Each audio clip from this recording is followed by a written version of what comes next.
محترم سامعین، السلام علیکم ورحمۃ اللہ وبرکاتہ۔ ہمارے بزرگوں میں اکابرین میں ایک شخصیت گزری ہے، حضرت مولانا یعقوب صاحب نانوتوی رحمۃ اللہ علیہ، جن کے بارے میں نے مفتی تقی عثمانی صاحب کی ایک ویڈیو سنی ہے کہ جس ویڈیو کے اندر حضرت مفتی تقی عثمانی صاحب مولانا یعقوب نانوتوی رحمۃ اللہ علیہ کے بارے میں فرما رہے تھے کہ مولانا یعقوب نانوتوی رحمۃ اللہ علیہ کو ایک شخص نے دعوت پر بلایا۔ جس شخص نے دعوت پر بلایا تھا اس کے بارے میں علم نہیں تھا کہ اس کی کمائی حلال ہے یا حرام ہے۔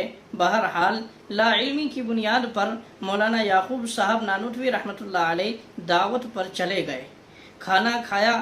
کھانا کھانے کے بعد میں دل میں تاریکی محسوس ہونے لگی، دل میں ظلمت محسوس ہونے لگی اور گناہ کی طرف داعیہ پیدا ہونے لگا، جس سے حضرت مولانا یعقوب نانوتوی رحمۃ اللہ علیہ سمجھ گئے کہ اس شخص کی جو کمائی تھی یہ حرام کی تھی، کہ اس کمائی کا ہی نتیجہ ہے کہ دل میں گناہ کا داعیہ پیدا ہو رہا ہے، گناہ کی طرف میلان ہو رہا ہے۔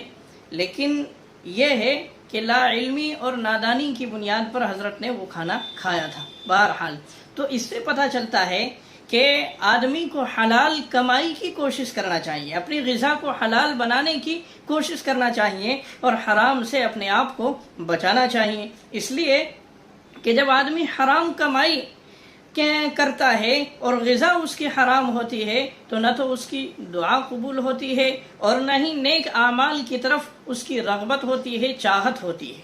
اور اگر اس کے بالمقابل میں آدمی کی کمائی حلال ہوگی، پاکیزہ ہوگی، تو قرآن کریم کے اندر اللہ نے خود فرمایا ہے یا ایھا الرسول کلوا من الطیبات واعملوا صالحا، کہ اے رسولو تم کھاؤ اور پیو اور نیک اعمال کرو۔ تو یہ اشارہ ملتا ہے کہ جب پاکیزہ کمائی ہوگی اور حلال رزق ہوگا تو نیک اعمال کی طرف انسان کا خود بخود میلان ہوگا، دل میں نیک اعمال کرنے کا داعیہ پیدا ہوگا، جذبہ پیدا ہوگا۔ اس لیے آدمی کو چاہیے کہ اپنی غذا کو پاکیزہ بنائے، اپنی غذا کو حلال بنائے اور حرام غذا سے ہم اپنے جسم کو بچائے۔